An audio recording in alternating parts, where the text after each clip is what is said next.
So, in the writ of the New Testament, we find a very important and profound word family which the majority of Bible readers have never even placed their eyes on, due to it having been translated into a meaningless abyss.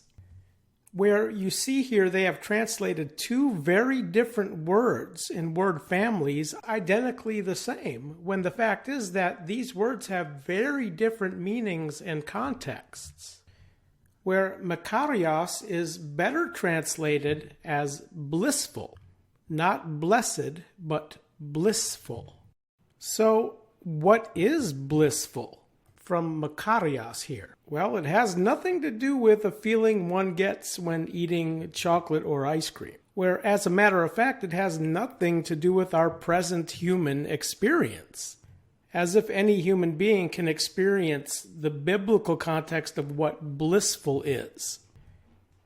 And makarios comes from the adverb in the root makron, which conceptually accords with that which is far, far off. So the blissful concerns the future, where presently in our faith we can experience joy, peace, happiness, expectation. However, expectation looked at or seen is not expectation.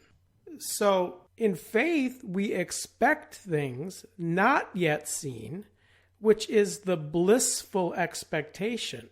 So again, bliss is not part of our present human experience. That is being looked at or seen. But it's something we expect to be manifest in the future, according to our faith.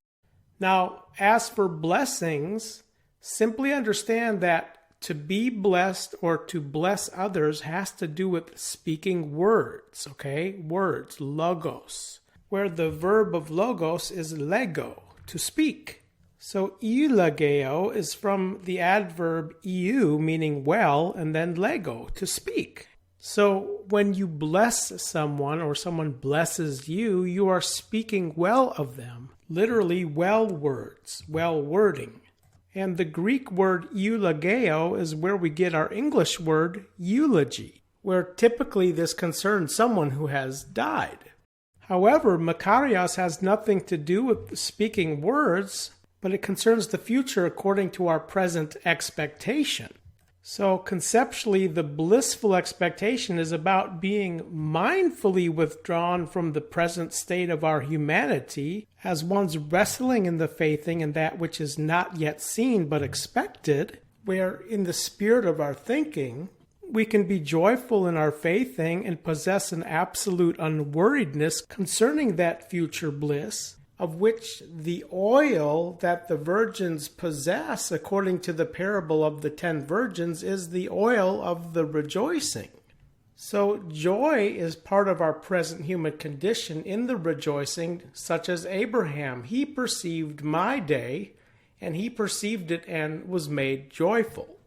Which brings us back to what I talked about in my last video concerning the watch times of the night, in relationship to the entering of the wedding feasts, concerning the readily receptive, which is simply the joy of expectation according to bliss. Where here the first watch time is absent. It's now disappeared, like in that movie Back to the Future, where people are dropping out of the picture. And where did they go? Well, into the wedding feasts. Among the first, according to the manifested bliss now, where those into the subsequent watch times will have to become readily receptive per the Lord's instructions here, where they'll have to have oil in order to enter the wedding.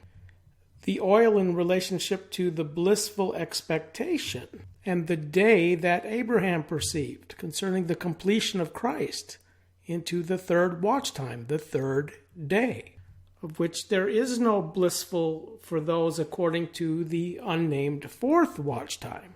So we need to stop using this term blessed hope because it's the blissful expectation. And the next time you're tempted to tell someone to be blessed, think about it. Think about what you're speaking, because in the context of bliss, this is not correct. So again, let me emphasize that the words in this family of makarios are never to be translated bless, blessing, blessed, etc. because the context of these words are very different. And this is why it's so critical to have a pattern of words being healthy so one can identify the context of words that God has set. So bliss is not bless and bless is not bliss. Where next time someone tells you to have a blessed day or even to be blessed, think about it. Because those who do not understand the context of this very important word, makarios, likely are not readily receptive to the coming of the Lord in light of the watch times. Think about it.